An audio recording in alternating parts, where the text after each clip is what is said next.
Happiness was something I took for granted, something I believed would last forever. Meeting my husband, Keith, brought me happiness. That fact is etched in my memory. Living with our kind and devoted son, I savored a tangible sense of happiness. But lately, something has been troubling me. My husband has changed suddenly. Listen, you must never answer the door. Even if a delivery comes, you must not answer it. At some point, he started giving strange orders to my son and me. He repeated these commands, looking at us with eyes full of hostility. Moreover, he absolutely refused to accept any packages himself. What could that mean? I couldn't figure it out. The more I thought about it, the more anxious I became. Keith showed expressions so different, like he was a stranger. Had everything until now been a lie? I even began to think that way. I felt my footing becoming unsteady. On the fourth day of his business trip, it suddenly happened. Delivery. When I opened the front door, a cheerful courier was holding a package. I stared at the awaited parcel. Everything will become irreparable. That ominous feeling crosses my mind. It was exactly noon. I thanked the courier and looked at the delivery slip. The sender was Keith's colleague, and the recipient's name included Ms. Annika and mine. Why is my name on it? Overcome by unexpected tension, I could hardly breathe. My breathing quickened, and I felt paralyzed. I could feel my heart pounding intensely. With great effort, I headed to the living room and placed the package on the table. Summoning my resolve, I opened the package. Well then, for a penny, in for a pound. As I broke the seal, it was filled with Keith's truth. They came at me in bundles, as an unwelcome reality. I wanted to look away, but I couldn't. It had all started already.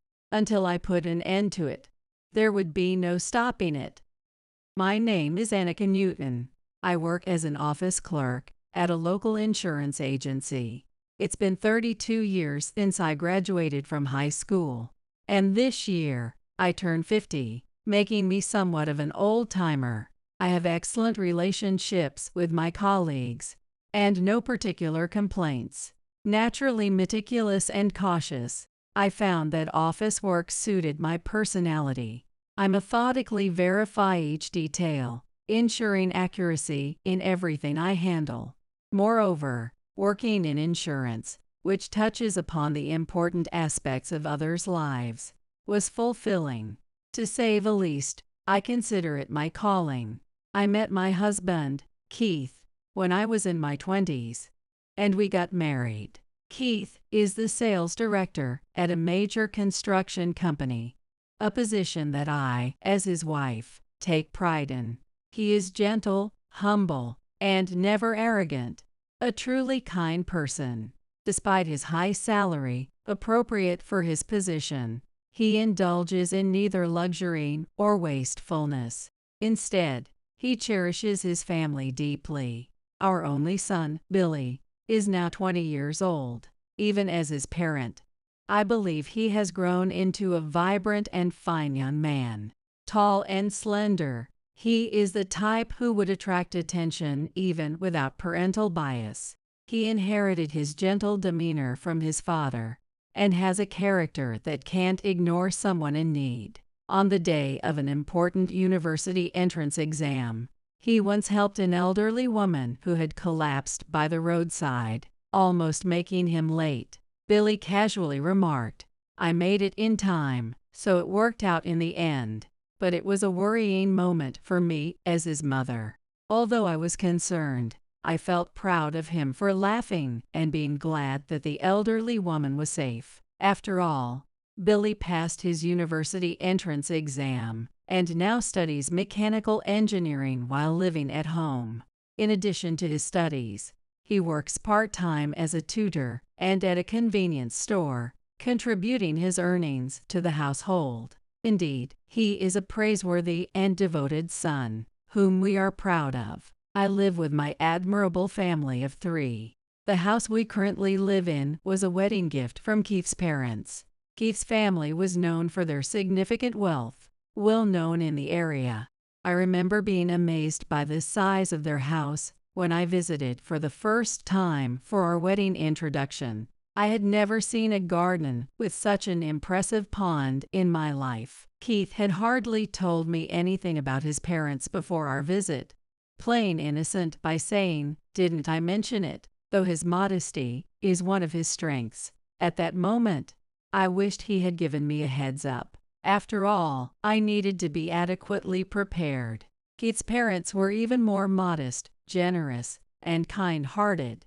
I quickly got along with them and grew fond of them as family, just as I did with Keith. Even after Billy was born, they often visited to enjoy time with their grandchild. Unfortunately, a few years ago, they both became ill and passed away one after the other. Since then, the house's title has been under Keith's name. I had a particular reason why I couldn't raise my voice against my husband. Soon after we got married, the insurance company where I worked faced a severe downturn, and my salary was temporarily slashed significantly. It was a major crisis right at the start of our newlywed life. Thinking about our future, I became overwhelmed with anxiety and started to feel downhearted. In those moments, my husband smiled at me and reassured me that everything would be fine. Despite the substantial drop in income, he managed our finances cleverly. His ability to run the household during that time was nothing short of remarkable. I thought it was all over many times, but I couldn't thank him enough for his support. Since then, I've placed my complete trust in him. As our family's treasurer, I entrusted him with all financial matters. We even made our joint savings account accessible to both of us freely. Some people worried about whether I felt uneasy leaving everything to him, but I never faced any trouble. Above all, I cherished the precious memories of how he supported me during that time, and I saw it as natural to trust him. Up to that point, I could say that I had nothing but trust in my husband. Anyway, our family of 3 cooperated and lived a modest yet peaceful life. However, I have a concern now. It's about none other than my beloved husband. For the past 6 months, one of his particular behaviors has been bothering me. It pains me to have doubts about the husband who has supported me all along, but his behavior is too strange to ignore. This peculiar behavior occurred whenever a package was delivered to our home. Every time the delivery arrived, my husband would instruct Billy and me firmly, "Listen, don't answer the door. Under no circumstances." He said it with an unusual level of caution, distinctly different from his usual mild demeanor. He would personally handle the deliveries, showing an inexplicably heightened wariness towards the delivery personnel. Confronting the delivery person, he would say things like, "I told you I won't accept such things. Now leave." He stubbornly refused to accept the parcels. Ignoring the bewilderment of the delivery person, he just kept shouting. It was a side of him I could never have imagined from his usual self. It reminded me of those dramatic reenactments on TV where people behave rudely towards store clerks. Watching such scenes, I often felt grateful that neither my husband nor son acted that way. That's why I was taken aback by this unbelievable side of my husband. At first, I thought it was due to his heightened sense of privacy. Perhaps he had things he didn't want us to see. Raising his voice in a hurry wasn't necessarily strange. But no, it's still odd. Keith, in my memories, had never shown such tendencies before. Even as I tried to convince myself otherwise, the gap between his current and past behavior raised more questions. And then there was the part where he refused to accept the packages. His expression, as he tried to send the delivery person away, was filled with an intimidating and fierce intensity.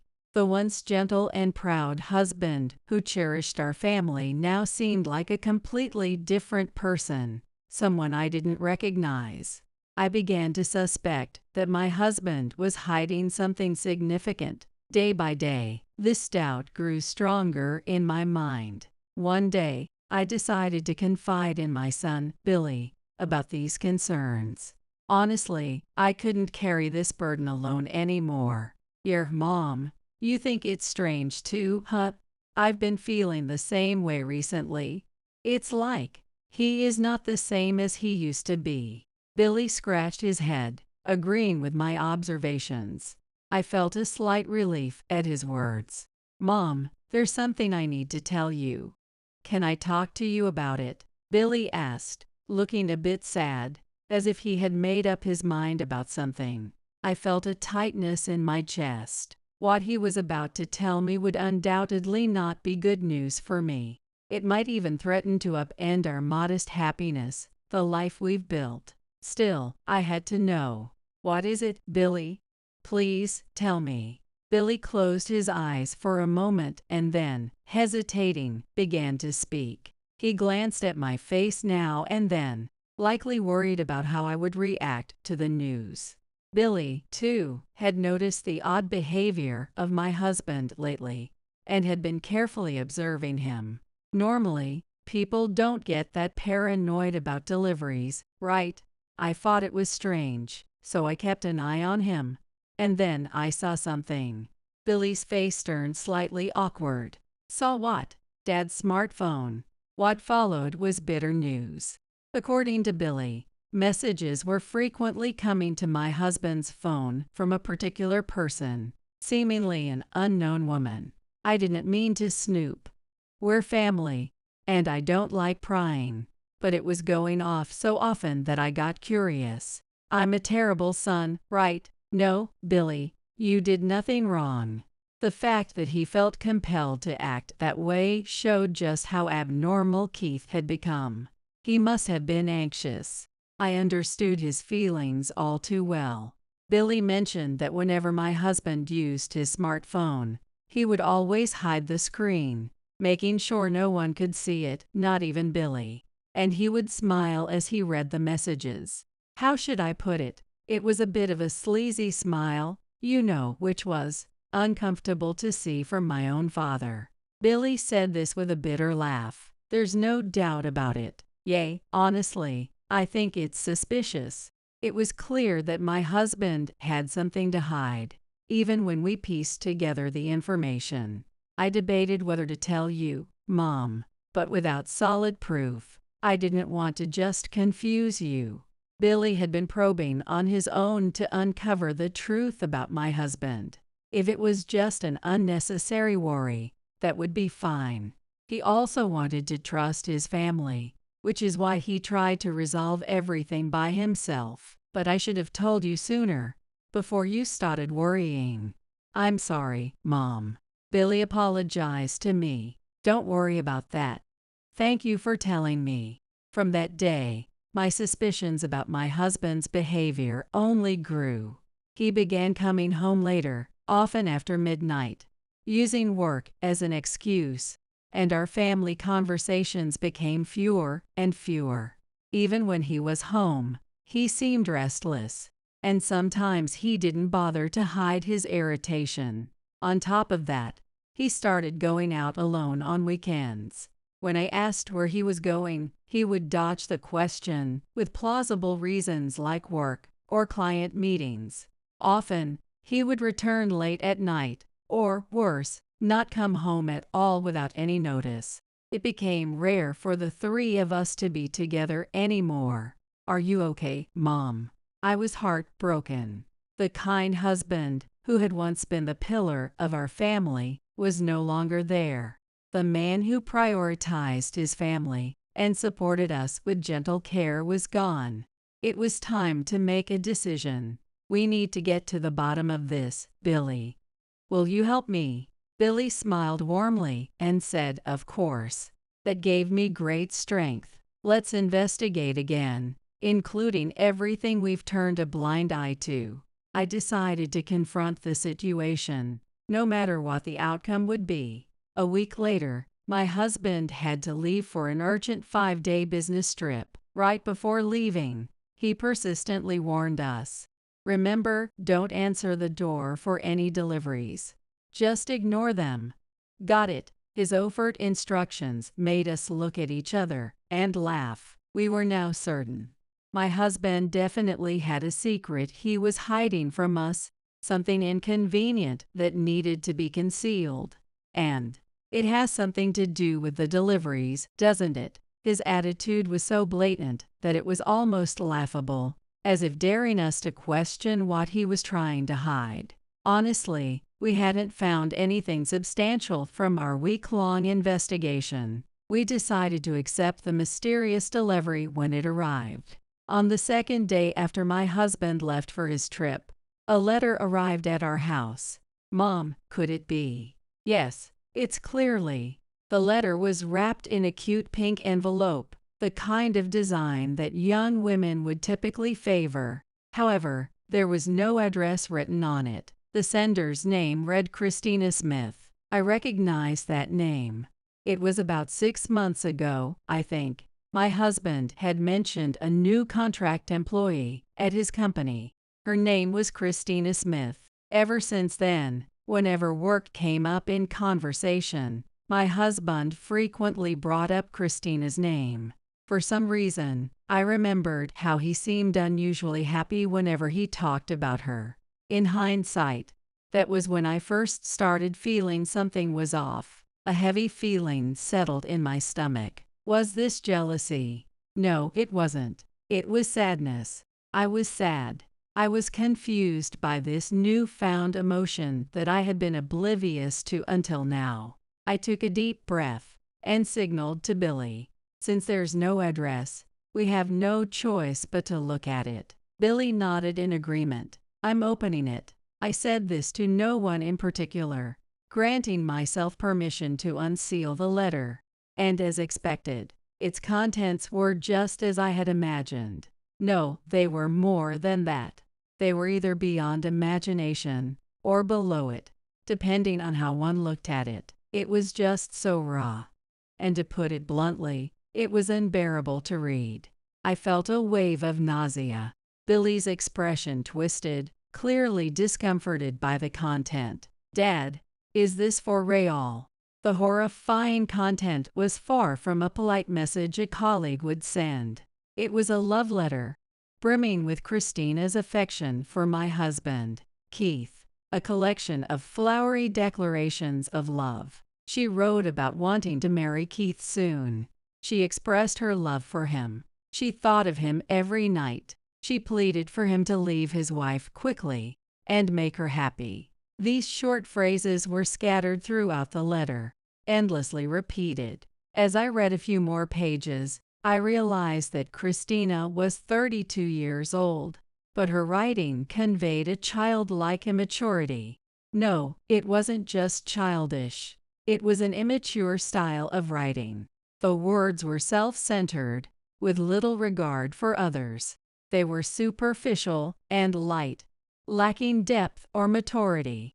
She totally hated me. She couldn't stand the woman who kept Keith tied down. She wished that woman had never existed from the start. She felt like she was on the brink of breaking down. She would do anything to be happy. Even those malicious words toward me were written in that letter. I noticed my hands were trembling. Anger and sadness overwhelmed me at the realization that my husband's betrayal was real. Emotions swirled and consumed me. I wanted to tear this letter to shreds right now. The urge was overwhelming. Mom. Billy gently placed his hand on my back. He was there, just quietly supporting me. No words were needed to convey his warmth. I could feel it spreading from his touch. I'm okay, Billy. I somehow managed to calm the storm of emotions within me. Billy continued to hold me for a while, offering silent comfort. This man was no longer my husband. At that moment, our marriage ended for me. It was heartbreaking and infuriating. But we can't just let this go, can we? I couldn't possibly forgive this. I reaffirmed my determination to reclaim peace and happiness for Billy and me. Although I wanted to destroy Christina's letter immediately, Billy advised me to keep it as evidence. Yes, evidence. Billy and I needed to gather all the proof we could to uncover my husband's secrets completely. I would fully utilize my meticulous and cautious nature. First, maybe we should start with the money. Dad was in charge of the bank accounts, after all.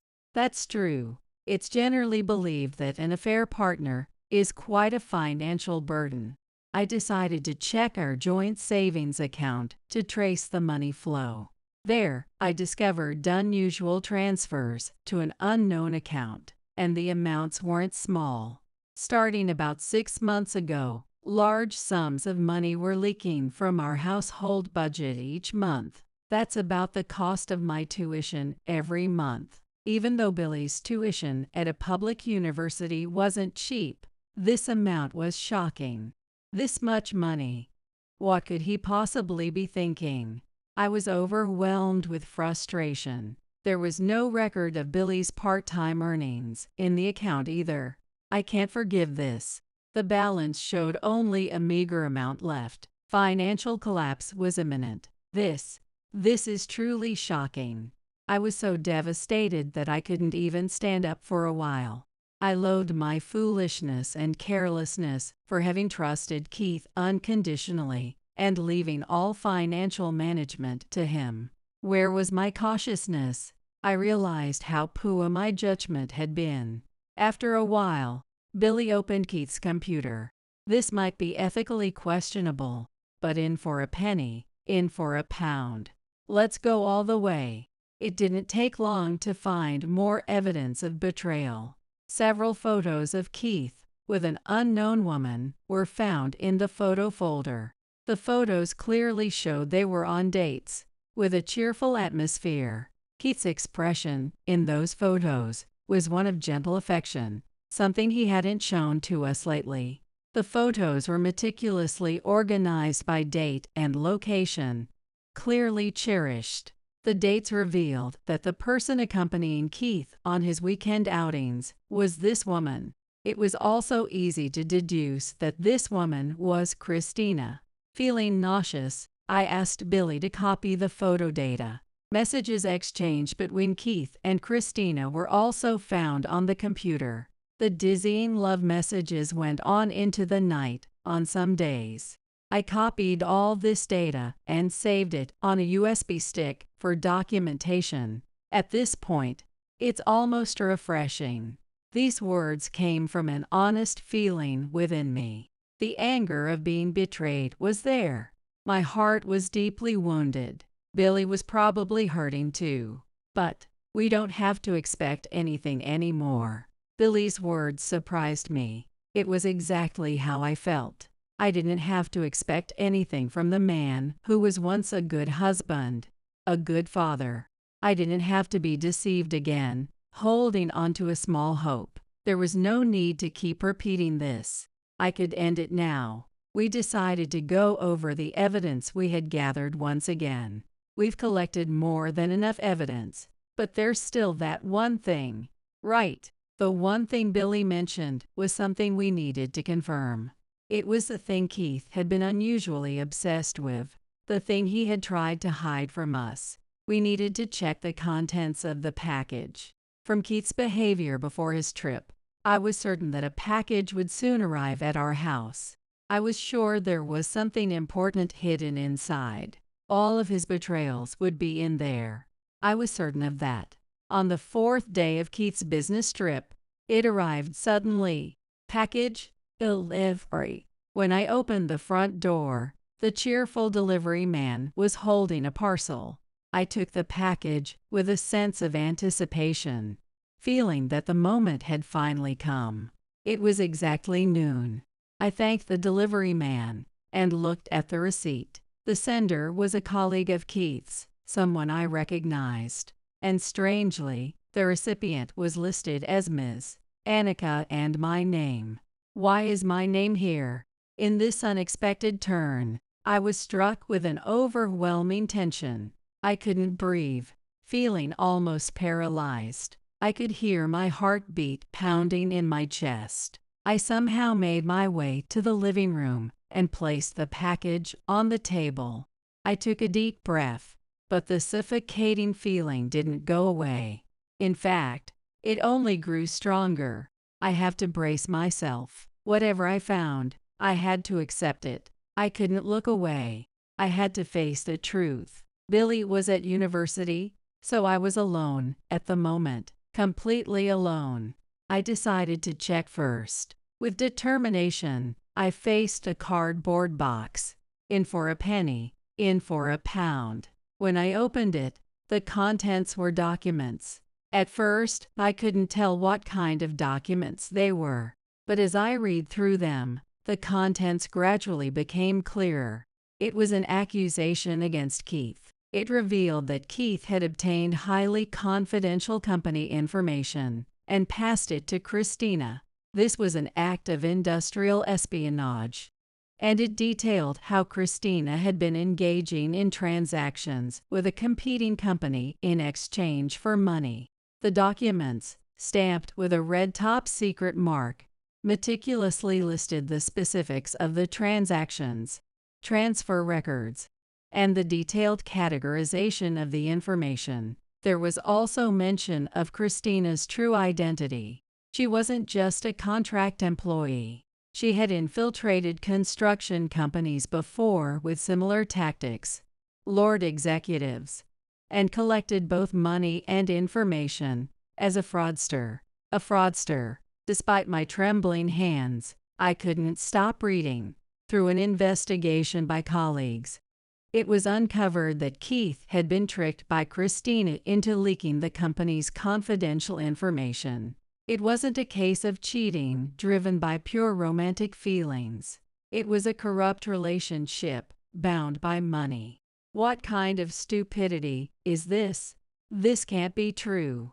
The document also mentioned how, when Keith became the sales manager, he had stolen credit for a colleague's achievement, and the accusation ended with an expression of deep anger toward Keith. The frustration experienced by the colleague was evident in the words condemning Keith. The shocking accusation came from a colleague who had visited our house several times when he was younger. Back then, they had seemed so cheerful, enjoying drinks together. He had betrayed a precious relationship, trampled on our family just as easily, effortlessly, while wearing the mask of a kind person. I took a deep breath and looked over the documents again. The pounding in my chest and the shortness of breath didn't subside. It didn't go away, but I began to feel my mind gradually calm down. This time, I read through every detail as calmly as possible, taking in every word. I finally understand. Finally, I understood why Keith repeatedly told us never to open any packages. It took me a while, but now I realized. Keith understood that he had made enemies, that he had hurt others with his actions. He feared that one day, a package like this would arrive, one that would expose him and his wrongdoings to his family. He was terrified of the idea that his actions would destroy his family. There was no sense of responsibility in him. It was like a child complaining about something. What an insecure and prideful person he was.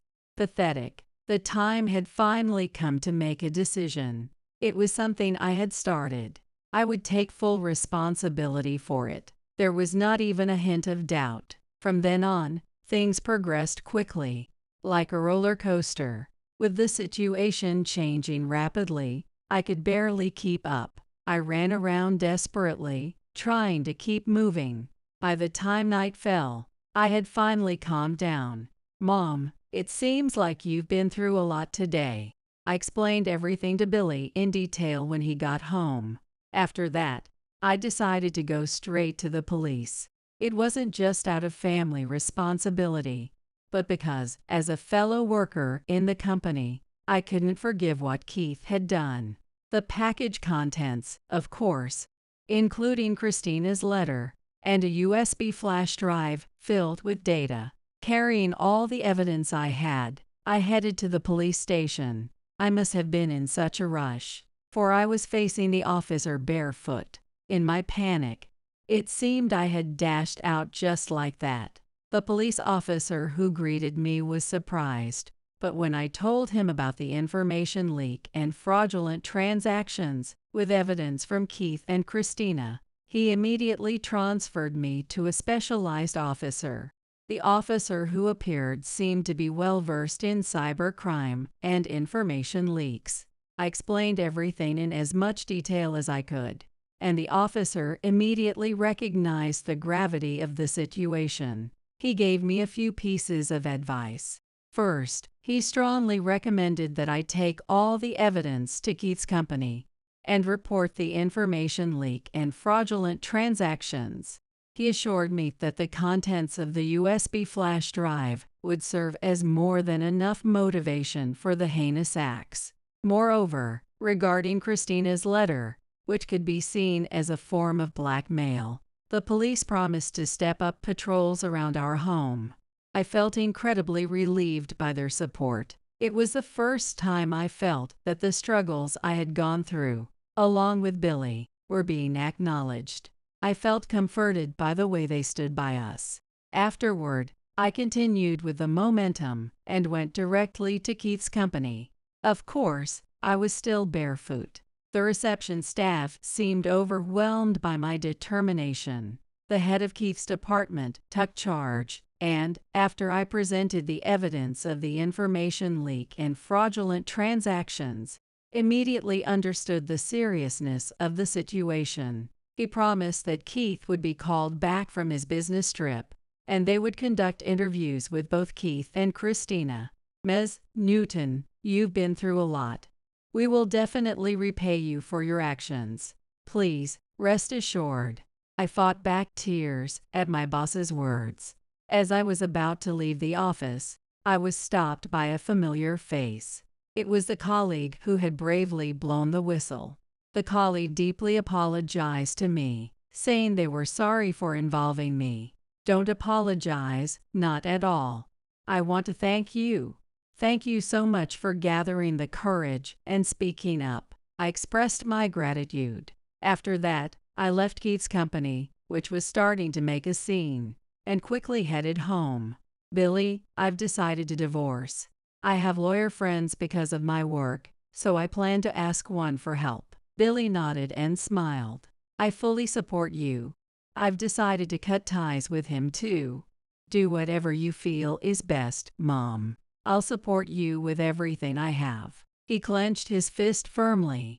Taking advantage of the situation, we quickly packed the necessary items and decided to temporarily move to a business hotel. I made sure to leave the divorce papers on the living room table.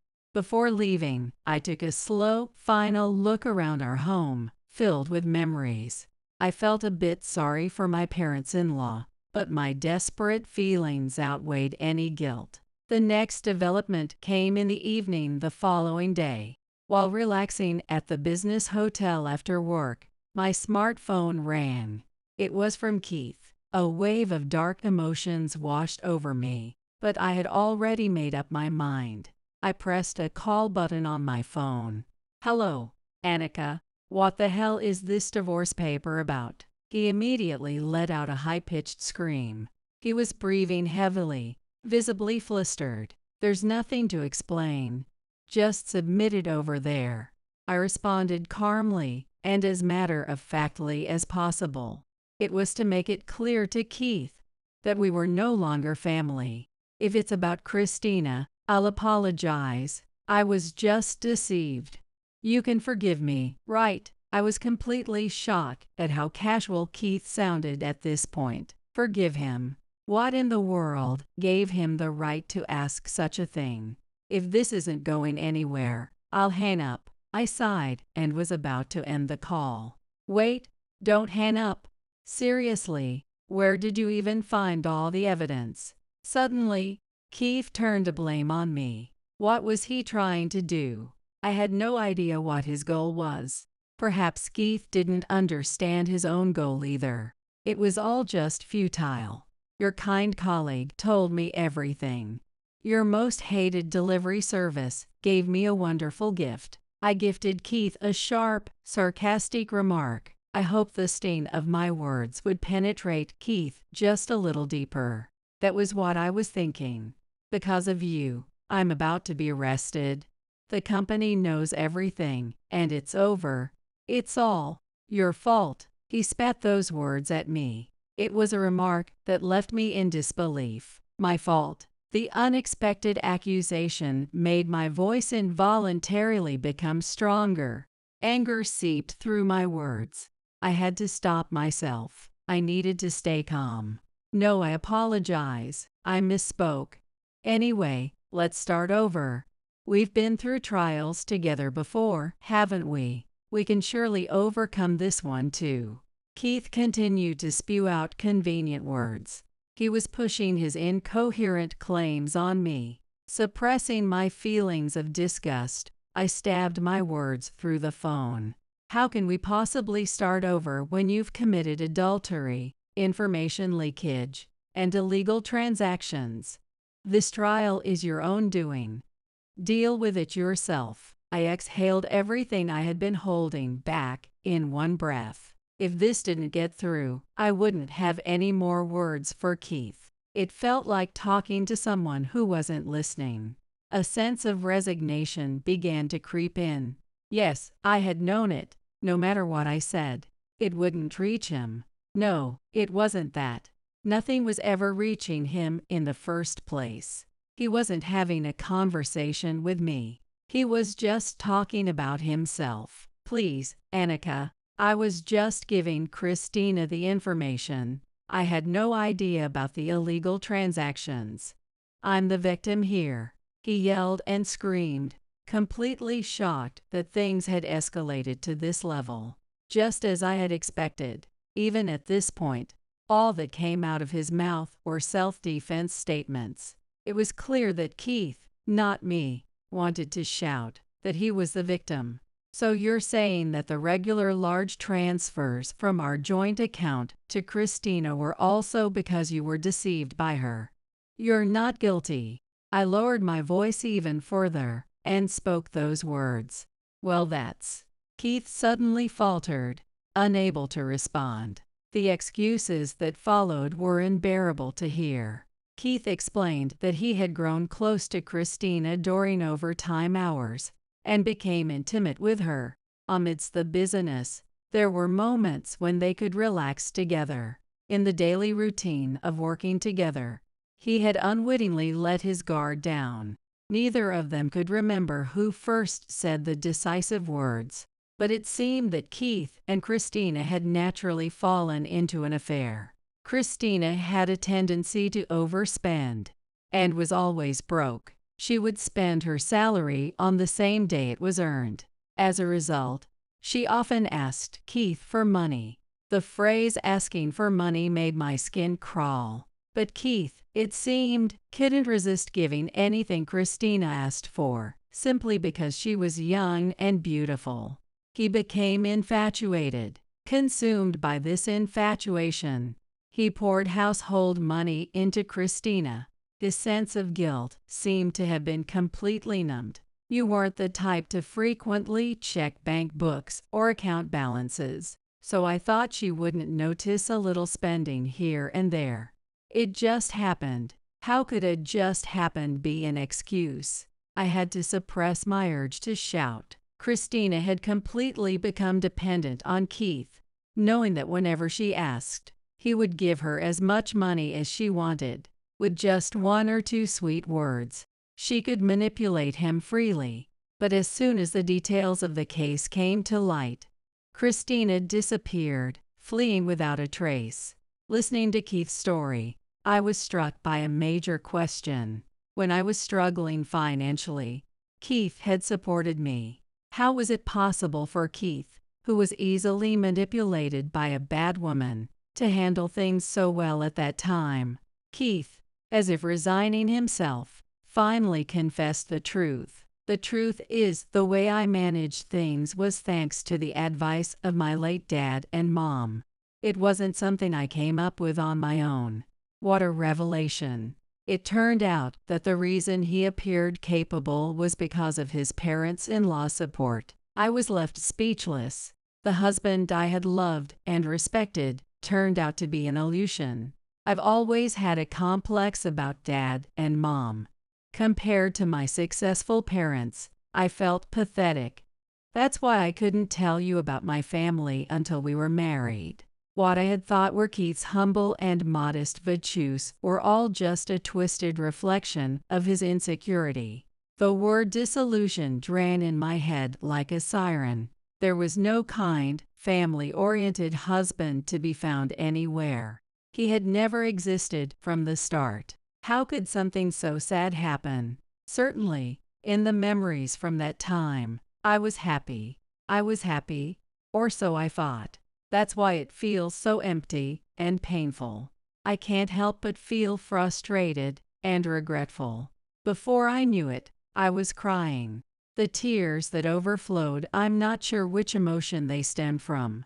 I couldn't quite discern it, but I clenched my teeth, determined not to let Keith notice my tears. I desperately pretended to remain calm. These tears were not for him. I'm truly done with you. Billy and I will sever ties with you completely. We'll never meet again. I said it firmly and pulled the phone away from my ear. Keith's voice scattered like an annoying noise. Hey, wait. We're family, right? I'm about to get fired. Are you telling me to live alone for the rest of my life? You heartless person, aren't we family? Keith shouted, speaking quickly and throwing words at me. He seemed to be in complete disarray.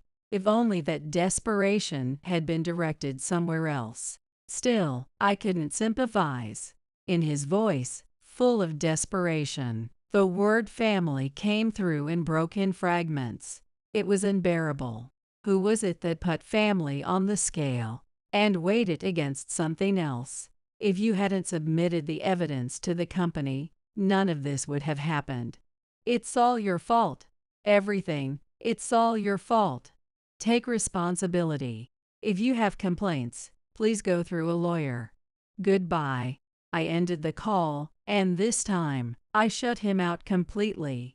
I immediately changed my phone number, and there was no more contact from Keith. Afterward, Keith was charged with information leakage and fraudulent transactions, and it seems he ended up in police custody. Naturally, he was not granted any leniency and was moved behind cold walls. As for me, with the help of a lawyer I knew, the divorce was officially finalized. Since I had gathered evidence of the misuse of our joint savings, Keith was ordered to pay an unusually large alimony. For me, severing ties with Keith was my top priority, so I didn't mind if I never got the alimony back. I deeply desired to completely cut ties with Keith. Keith was sentenced, and as the details became public, he was disowned by his relatives and old friends. He now lives in solitude, filled with regret, claiming that no one has helped him. After his release, he tried contacting everyone he knew, but they all ignored him. He works hard for a modest income, physically and mentally exhausted. It's karma. As for Christina, her fate was revealed in the newspaper one day, with the headline "Fraudulent Scammer Arrested," and her mugshot. It seems that even after she vanished, she hadn't learned her lesson and continued to commit crimes. It reaffirmed that a person's true nature doesn't change so easily. She also faced criminal responsibility and spent some time reflecting on her actions. Billy and I left our old house, moved to a secure apartment, and now live happily together as a family. I suggested to Billy that it might be a good opportunity for him to live alone, but he declined with a smile. I still want to stay with you, Mom. I couldn't stop the tears of joy from overflowing. He's truly a filial son, and I'm so proud of him. For his sake, I promised myself to make every day as happy as possible. I swore that in my heart. Get out of here, you worthless excuse for a person. Finally, the gold digger is leaving. My husband David and Fael Joseph looked at me with contempt. Their sneering faces were identical, a testament to their kinship. Beside them, Emael Sarah and Sael Linda tried to stifle their laughter. It was uncanny how much they resembled each other in the worst possible way. For 2 years, I endured their constant harassment. They exploited my timid nature, using me as their punching bag. But I've reached my limit. I listened in silence as they hurled insults at me. Seeing my passive response, they only intensified their verbal assault. They had no idea. What awaited them was a hell they couldn't imagine. My name is Nancy, and I turned 30 this spring. After graduating from college, I worked as a typical office lady in the city. My life consisted of commuting between home and the office, and I worried I'd remain single forever. Then, one day, everything changed. While traveling with friends, I had a fateful encounter. It's quite rare to have young visitors in such a remote place. I'm pleasantly surprised. The one who greeted us at the remote hotel was David, who was single at the time. His family ran the hotel, and he was training to take over as the second-generation owner. David wasn't particularly handsome, but his kind smile captivated me instantly.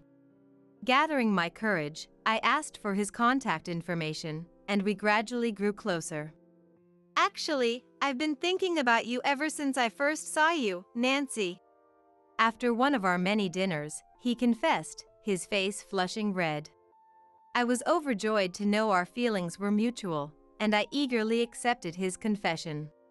After 3 years of dating, we got married. His home was far from mine, which worried my family. Don't worry. David's parents and his sister Linda are kind. There's nothing to be concerned about. I was a bit sad to leave the company I had worked at since college, but I quickly settled into my new life, working at the hotel after our wedding. The family home was on the same property as the hotel, making my commute easier compared to my days working in Los Angeles. However, my carefree thoughts soon vanished. Nancy, there are wrinkles in the laundry. Oh, I'm sorry. Really, have you never done laundry properly before? The one complaining is Sarah. Sarah, who used to seem like a pleasant hotel owner, gradually began to criticize me more after the wedding. Hey Nancy, can you finish this job for me? I need to go pick up the kids. Yes, I understand. Linda, who initially seemed kind, now treated me like a convenient servant. She had returned to live with the family after her divorce a few years ago, and her child, much like her mother, was quite spoiled. Honestly, Sarah and Linda overwork you. If you need help, come to me. Joseph appeared kind on the surface, but his eyes were filled with blatant lust when he looked at me. There was a time when he walked in on me while I was showering. It was an accident, he said, but his face was twisted in a grin. Is this how my life will be from now on? 6 months into the marriage, Sarah's verbal abuse became relentless. Linda began stealing my belongings and money. And Joseph started openly trying to touch me. I was reaching my breaking point. In tears, I finally turned to David for help. But my family would never do such things, he shouted at me, his face red with anger, refusing to listen. From that point on, he also began to harass me. I wish I had dated you longer. Then I would have realized how useless you are. By the time a year had passed since our wedding, I had grown accustomed to hearing such remarks from him. Harassment from my in-laws became a daily occurrence, and I survived by numbing my emotions. But then, one day, Nancy, come with me. Huh? Where are we going? Sarah glared at me sharply as she answered. To the gynecologist. Since you haven't gotten pregnant yet, We need to get you checked out. What? I had grown used to enduring everything with a blank expression, but this shocked me. Sarah, seemingly pleased with my reaction, grabbed my arm firmly. Let's go. Wait! Sarah was large and strong, and my resistance was futile. She dragged me to the gynecologist, where I was examined thoroughly. The result was that I had difficulty conceiving. The doctor said it wasn't impossible for me to get pregnant, but it would be challenging.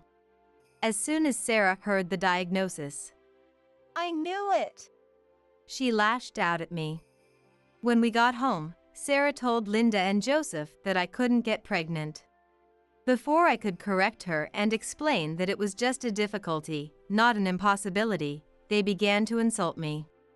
If I had known David's wife was useless like this, I wouldn't have let him marry you. Exactly. I supported you because I expected you to bear the third generation of the hotel. But now that you're useless, there's no need to protect you.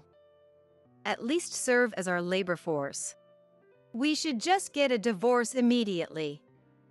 There's no need to keep someone useless around. I couldn't even cry at the barrage of cruel words. All I could do was endure. My marriage was a huge mistake.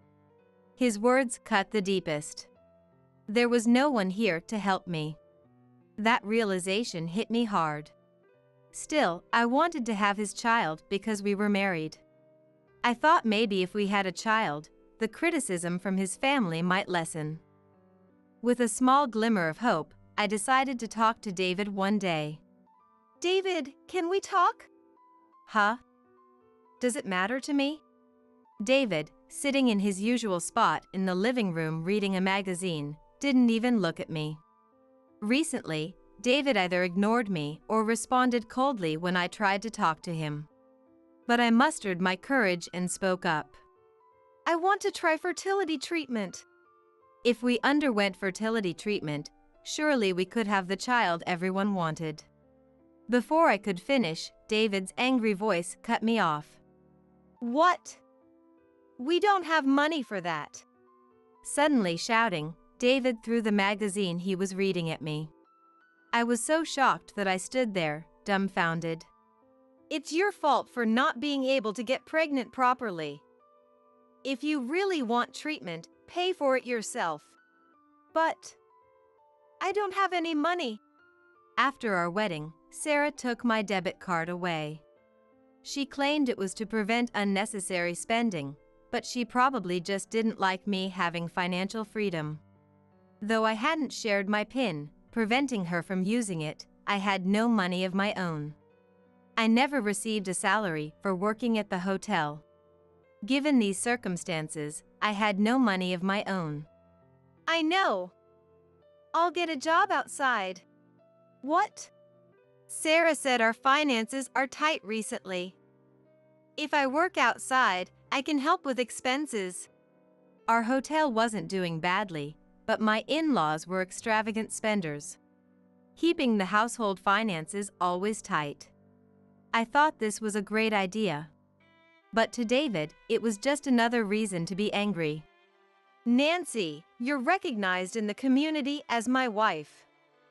If my wife starts working outside, people will think our business is struggling. Can't you understand that? But how else can I make money then? I don't care. With that, he stormed off, leaving me alone. I couldn't go out to work, nor could I afford fertility treatments. What am I supposed to do? All that was left for me was a sense of hopelessness. For the past 2 years of our marriage, I had endured constant harassment from my in-laws. Recently, they didn't even call me by my name, referring to me as useless, incompetent, or simply you. I was no longer his wife, I was the servant of my in-laws. In the beginning, I cried a lot, but now I felt nothing. Would I spend my entire life as a servant to this family? The never-ending days were taking a toll on my heart. Lately, the stress had built up so much that I couldn't sleep properly. Though I thought I had become numb, my heart was silently screaming in agony. Ugh! The continuous lack of sleep caused me to feel dizzy. As usual, I started cleaning the hotel alone from the early morning before anyone else woke up. If I didn't finish before the family woke up, I might be punished by skipping breakfast. Fighting the dizziness, I kept working. Ah, you're already up. A sudden voice from behind startled me so much that I almost jumped. Joseph! You're up early. I'm old, so I don't sleep well, Joseph said with a big yawn. I wished he would help since he was up early, but I kept my thoughts to myself and continued working. You don't look well. Let me see, he said, persistently closing the distance between us. His eyes were filled with a disgusting leer, and I finally realized the danger of being alone with him. As his hand reached for my waist, I quickly stepped back, feeling nauseous. I'm fine. I'll just go clean outside. I hurried outside, and he didn't follow me. I collapsed on the road in front of the hotel. I can't take this anymore. Tears began to fall as I muttered those words. My heart had finally reached its limit. I reached for the mobile phone in my pocket and called my dad. Knowing that Dad was usually up early for his morning walk, I instinctively dialed his number despite my confusion. Nancy, what's wrong? As expected, Dad answered immediately, and I tearfully explained the situation. I want a divorce. I want to come home. Dad listened silently, then spoke gently. All right, I'll come get you right away. Can you wait a little? I won't forgive those who have tormented my precious daughter. Dad's voice was kind, but he couldn't hide his anger towards my in-laws. After that, I went to the city hall and got the divorce papers. I filled them out and presented them to David and the others who were now awake. Oh, really? I expected David to yell at me, but he signed the divorce papers without hesitation and handed them back to me. A bit surprised, I took them, and David said with a twisted expression, I was planning to divorce you soon anyway, since you can't have kids and can't do the hotel work properly. You've saved me the trouble. Right, everyone? David turned to face his family as he spoke. That's right, we don't have the luxury to support someone useless. Exactly. She's totally worthless. She used to have some value because she had money, but now her wallet is empty. She's completely useless. Yes, indeed. At the very least, she could have told me the PIN for the debit card I kept for her. Sarah and Linda directed their identical nasty smiles at me. Joseph, his pride hurt by my earlier rejection, nodded at David's words and spoke. David's right. Get lost quickly, you failure. David burst out laughing at Joseph's words. Well said, Dad. Ah, I feel relieved. Finally, the gold digger is gone. Seeing his twisted face, I felt a wave of nausea rise within me. Why did I ever fall for such a terrible person? Was my judgment that poor? In the past, I wouldn't have felt anything when they hurled insults at me. But now, I was regaining my emotions. Seeing my in-laws' twisted faces, anger welled up inside me. A few hours after I called Dad, I received a call that he had arrived at the hotel, and I sighed in relief. Mom was preparing to welcome me back home, so Dad and my brother Brian were the ones who came. I gathered my few belongings and headed to the entrance. Over the past 2 years, Linda had stolen or Sarah had thrown away many of my things, so my possessions had dwindled to a small, easily manageable amount. Well, I'm leaving now. Wait. We won't be satisfied unless we say a few words to your family. We're coming with you. My in-laws followed me with lecherous smiles. But as soon as we stepped outside, their smiles froze. Is this a luxury car? David's words echoed my own surprise. Parked in front of the hotel was a car so luxurious that even someone like me, who knew little about cars, could recognize it. My family didn't own such a car. As I looked around, thinking it must belong to someone else, Dad got out of the driver's seat. "I'm here to pick you up, Nancy." "Dad? What is this car?" Before Dad could answer, the back seat door opened, and a large figure emerged. The man looked at David standing behind me and narrowed his eyes as he spoke. "Long time no see, David." "David. You're Nancy's brother." David pointed at Brian, his face slightly pale. Yes, this large man was my younger brother. "No way. At the wedding, he was just a normal size." David's shock was understandable. Brian had become fascinated with professional wrestling just before I got married. Back then, he was a university student, but he repeatedly asked our parents if he could become a professional wrestler. He worked part-time while pursuing his dream. During the 2 years since David last saw him, Brian had been relentlessly training his body. As a result, he had become a man so muscular that David and my in-laws were visibly intimidated. I wasn't too surprised because I had seen Brian's updates on social media, but seeing him in person was a bit overwhelming. Even though I knew about Brian's transformation, I was taken aback by his imposing presence. My in-laws were probably even more shocked. "I've heard from Dad. It seems Nancy has been quite taken care of." Brian glared at my in-laws with sharp eyes. His body wasn't the only thing that had changed in the past 2 years. Brian, who used to have a gentle face, now had eyes as sharp as blades, piercing through my in-laws. His expression conveyed a barely contained fury. David, standing in front of Brian, looked like he might run away at any moment.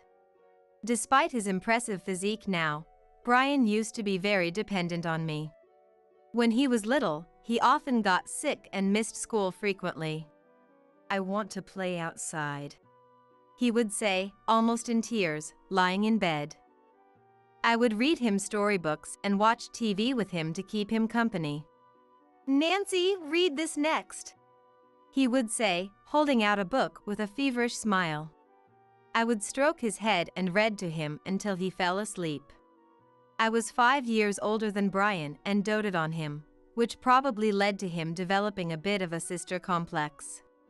I remember when I was in high school and got dumped badly, Brian was furious and wanted to storm to my ex-boyfriend's house. By then, he was no longer weak and was taller than me, so it was tough to stop him.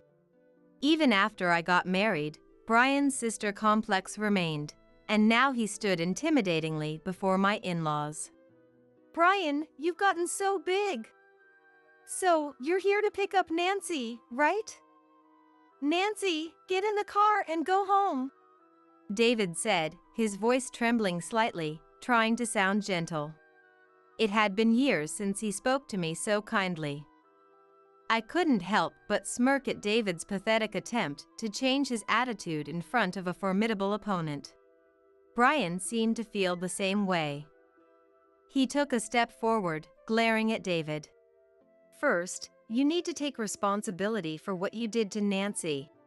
"Responsibility? What are you talking about?"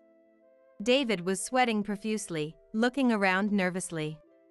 Unable to meet Brian's intimidating gaze, his eyes darted everywhere. I am warning you, if you lay a hand on me, I'll call the police." "Huh? Do you think I would hit you?" "I'd break your bones." "I don't hit weaklings. I'm not that cruel."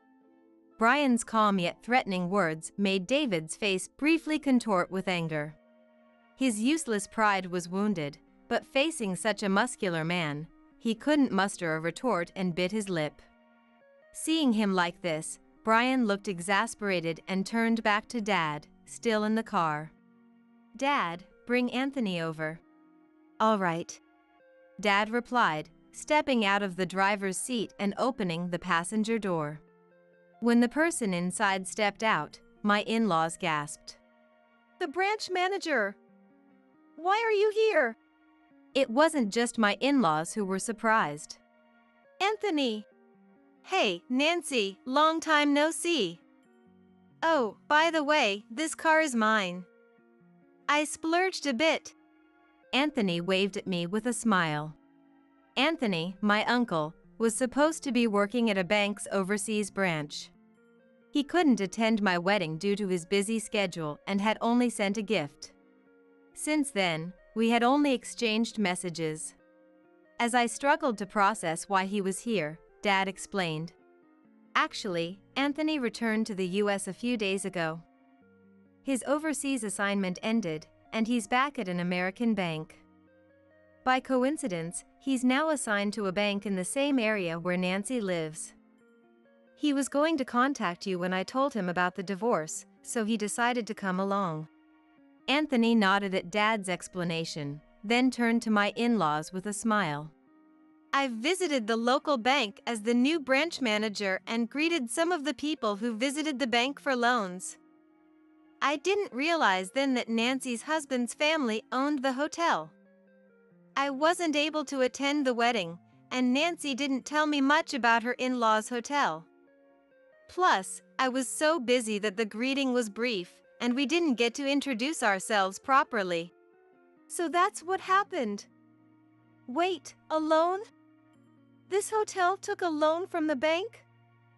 I didn't know that," I said, looking at David, who avoided my gaze awkwardly. Well, the business has been struggling recently. I realized that they had taken out a loan without telling me. Thinking back, it did seem like the number of customers had decreased recently. Despite this, the lifestyle of my in-laws hadn't changed, and they hadn't taken any measures to improve the situation. I was appalled by their complacency despite the tough business conditions. "No way! Nancy's uncle is the branch manager of our bank?" Joseph muttered, turning pale. Beside him, Sarah and Linda also looked ashen. Remembering how they had mistreated me, they probably regretted it now. They turned to me with overly friendly smiles. "Oh my, we didn't know your uncle was so important, Nancy. You should have told us." "Really? We're so close, Nancy, why didn't you tell us?" Sarah tried to touch me in a friendly manner, but I avoided her. "Don't touch me. Are you planning to pinch me again?" Sarah would pinch my arm when she was especially annoyed. It didn't cause any serious injury, but it was painfully annoying. Surprised that I had exposed her behavior, Sarah's face contorted. "Pinch you? I've never done that to you, Nancy." "Really? Have you also forgotten dragging me to the gynecologist against my will and accusing me of being infertile?" Brian's eyes widened as he glared at the in-laws. Dad's face lost all emotion, staring coldly at them. Anthony kept his usual smile, but his eyes were not smiling. With anger hidden in his eyes, Anthony slowly turned to face the in-laws. "Is what you said true?" "That is. I was just worried about Nancy and took her to the hospital. I never meant any harm." "Shut up." Anthony's smile finally disappeared. He directed his low, dark voice at Sarah, then spoke to Joseph with a stern face. "How dare you mistreat my dear Nancy? The loan deal is, of course, canceled. Go find another bank. With your financial situation, that might be tough." "Wait. There seems to be some misunderstanding." As he said this, Joseph approached me. "Nancy, tell your uncle it was a misunderstanding." "Don't come any closer. Are you planning to touch me again?" It was my dad who exploded with anger at these words. "What did you do to my precious daughter?" His face turned red with rage. A loud shout, unlike any I'd ever heard, echoed everywhere. Facing Dad's furious expression, Eek! Joseph whimpered. Dad, don't. If we get physical, it will only make things worse. I understand how you feel. I would also love to punch them until their faces are unrecognizable. Brian's harsh words made the in-laws tremble. If we stay here any longer, someone might get hurt. Trying to end the confrontation, I stepped forward. I took out my cell phone, opened a recording app, and played the recordings of their insults toward me. Based on these recordings, I will sue you. What? Why are you surprised? Did you think I would just quietly divorce you? For the past 2 years, I had been passively obeying my in-laws. But I always held a slight hope that I might leave this house someday. Thinking it might come in handy, I secretly recorded their insults with my cell phone. Well done, Nancy. I'll find you a great lawyer. Really? That's reassuring. Casually looking outside the hotel grounds, I noticed that the neighbors had gathered without me realizing it. They had probably heard my dad's enormous shout earlier. What's all the commotion about? Isn't she the wife of the hotel owner's son? Taking advantage of this, I loudly declared to the in-laws so that the neighbors could hear. How dare you harass me for the past 2 years? Forcing me to undergo examinations at the OBGYN, stealing my belongings, touching me. I am not your convenient servant. I'm not a robot who feels nothing when insulted as incompetent or useless. I thought my tone was a bit theatrical, but this way, the neighbors would know the in-laws' misdeeds. What? The people from this hotel harassed their son's wife? That's outrageous. To add the final blow, I played the recordings of the in-laws' insults again. This time loudly enough for the neighbors to hear. What? This is terrible. Isn't it understandable if she sues them? Noticing the commotion from the onlookers, the in-laws became visibly unsettled. From now on, their bad reputation would spread throughout the neighborhood. But that was their own fault. Well then, thank you for these past 2 years. With a bright smile, I bid the in-laws farewell. They could only watch in despair as I got into Anthony's car. After leaving my in-laws' house, I hired the lawyer Anthony had recommended to file a claim for compensation in the divorce court. Incidentally, I had quickly submitted the divorce application at the city hall on my way back to my parents' house. The lawyer handled the compensation claim for the divorce court, but when I heard the report that it had been a bit of a hassle, I was exasperated. When the lawyer met with the in-laws for the compensation claim, they repeatedly made selfish assertions. We don't have that kind of money. We absolutely won't pay. That's right. Because of Nancy, we lost the loan. They shouted at the lawyer, but, "Shall we go to court then?" With this one sentence from the lawyer, they fell silent and eventually agreed to pay the compensation. The in-laws had to sell some of their assets to raise the compensation, but it seemed the real trouble began afterward. Because I had exposed their misdeeds to the neighbors, they were all coldly looked upon by the local community. Linda's mom friends at the preschool her child attended heard the rumors and severed ties with her. Sarah was shunned by the neighborhood ladies and gossiped about. Joseph struggled immensely with the hotel management after the loan was cut off and couldn't find another lender.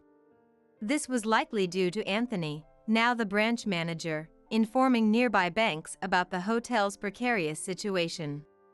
In the midst of this, David, through the lawyer, desperately requested to meet with me. I also had things I wanted to say to him, so I decided to meet him one last time. Just in case, I had Brian present as well. When I saw him at the lawyer's office after a long time, he looked quite worn out in such a short period. Please, come back. Our hotel is in a dire situation. If you come back, the neighbors won't look at us strangely anymore. We need you, Nancy. David pleaded deeply. I responded in a cold voice to David, who was begging like that. David, you've never apologized to me, have you?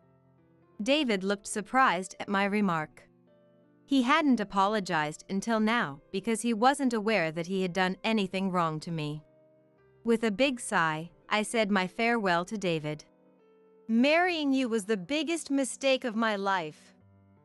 These past 2 years were a complete waste of time. If I could, I would erase every memory of you. Just thinking about you makes me feel disgusted. These were the words I wanted to convey to David. Finally saying them made me feel relieved. David burst into tears at my thorough rejection. Don't play the victim and cry.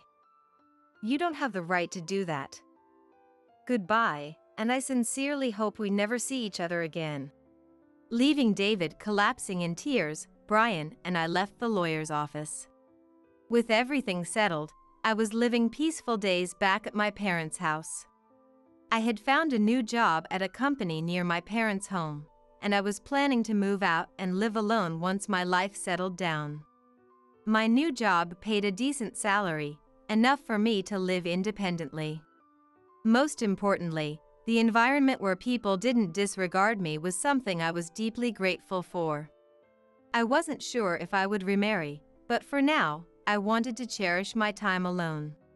Having made the huge mistake of marrying David, I had lost confidence in my judgment. Maybe I should ask Anthony to introduce me to someone nice. Anthony, who had always been fond of me, would surely introduce someone good. But for a while longer, I wanted to take it easy and heal the emotional scars from the past 2 years. And now, Brian was set to make his professional debut in a local wrestling tour. Brian, who had achieved his dream of becoming a professional wrestler, now aimed to reach the top of the wrestling world. Brian, chasing his dream, looked dazzlingly bright. The Brian who used to be so weak had now managed to debut as a professional wrestler. If the pre-marriage me had heard this, I would have been absolutely shocked. I planned to cheer him on at his debut match with my parents and Anthony. Imagining the fun days ahead, I smiled. Starting next year, we'll be living with my parents. Emma, you'll take care of them. My husband Ethan declared loudly in front of everyone at the housewarming party for my in-laws' new home. His words weren't taken as a joke, everyone realized he was serious. The laughter died down, and cold stares were directed at Ethan. Yet, he alone looked satisfied and shifted his gaze to his brother, Lucas. So I'll be taking this house. Mom and Dad will be relieved. I'm more reliable than useless Lucas, he announced. He probably thought that taking on the responsibility of caregiving would raise his standing and that he was lucky to get the house. But it sounded like he was entirely leaving the caregiving to me. I couldn't help but laugh at Ethan's foolishness. What? I'm not taking care of them. Your wife quit a week ago, I said. What? Ethan responded, flustered. Relatives murmured in surprise at my shocking words, and Ethan started to panic. He tried to cover it up, but I wasn't going to let it slide. I spoke up in front of my in-laws. My name is Emma. I'm a 42-year-old housewife. The truth is, I grew up in a child welfare institution. My parents divorced when I was young, and I was taken in by my mom, who passed away from illness when I was 9. With no siblings or knowledge of my grandparents, I was left all alone, which made me yearn deeply for a family. When I was 23, I met Ethan, who was 3 years older than me. He worked at his father Jackson's company and already held a managerial position. Being surrounded by family in a family-run business made Ethan someone I admired, and for some reason, he took a liking to me. I'm not worthy to be Ethan's girlfriend, I thought, feeling too humbled to refuse, let alone become part of an executive family. But Ethan continued to pursue me persistently. In the end, I succumbed to his persistence, and we began dating and eventually married. I worried that my background would make my in-laws dislike me, but my mother-in-law Isabella and the rest of the family were wonderful people, making me feel blessed to have married Ethan. However, there was something about Ethan that concerned me. He harbored a strong inferiority complex toward his older brother Lucas. Lucas also worked at Jackson's company and was the next in line to be president. Being brothers in the same job should have made them strong partners, but with Lucas being the eldest and the designated successor, Ethan viewed him as a rival. I understood why he might feel this way, but Ethan's feelings towards Lucas went beyond mere rivalry. I first noticed it shortly after our marriage. After the wedding, Ethan moved out of his parents' house, and we started our newlywed life in an apartment near his workplace. Once our life settled down, Ethan opened up. I'm proud that I got married and became independent before Lucas. Lucas is a great person, and he's dating someone too, right? I'm sure they'll get married soon. Then Isabella and Jackson can relax. I replied, meaning that parents would feel at ease once their children were settled. However, Ethan frowned at my words. What do you mean by that? Are you saying they can't feel at ease just because I got married? That's not what I meant. Yeah, I'm just the second son. The eldest son gets all the privileges. Ethan's childish remark filled my young heart with guilt. He continued to harp on about being the second son for a while. Each time, I offered supportive words, but they never seemed to reach him. About 2 years later, Lucas's marriage was announced. His partner was Mia, a woman he had been dating since college, and I had met her several times. She was a perfect match for Lucas, a truly wonderful woman. Jackson, Isabella, and I were delighted about the marriage, but Ethan uttered something outrageous at the wedding. I thought they'd break up eventually, but it's Mia, huh? He's even got a better wife than me. I couldn't believe my ears. I didn't even want to ask what he meant. I certainly don't think I can compete with Mia, who is intelligent and beautiful as a woman. However, I thought it was wrong for Ethan to say that, and in the first place, it's not something that should be compared. With a small, bitter smile, I whispered, "I'm sorry." It was Isabella who stood up for me. What are you saying? You're the one who lost by making such disgraceful remarks in the first place. Isabella, who stated this clearly, then turned to me and said quietly, I'm sorry. Ethan just wants to complain about Lucas. Don't worry about it. No one thinks there's a winner here.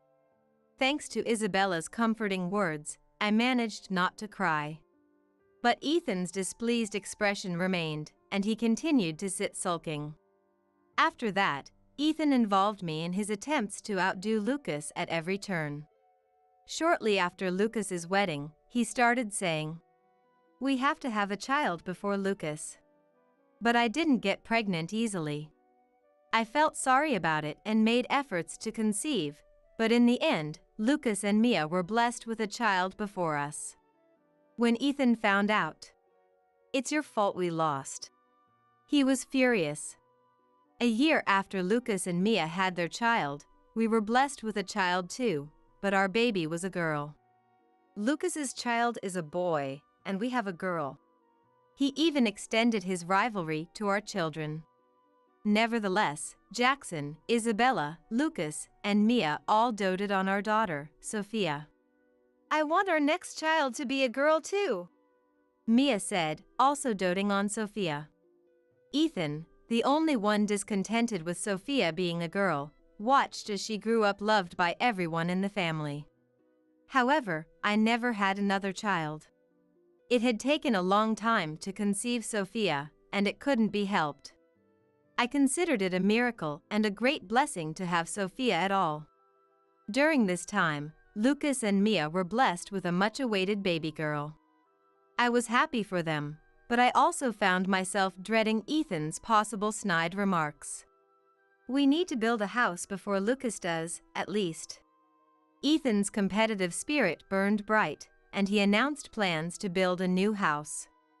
Jackson and Isabella, oblivious to Ethan's motives, happily provided the funds. I wonder how long Lucas will keep renting.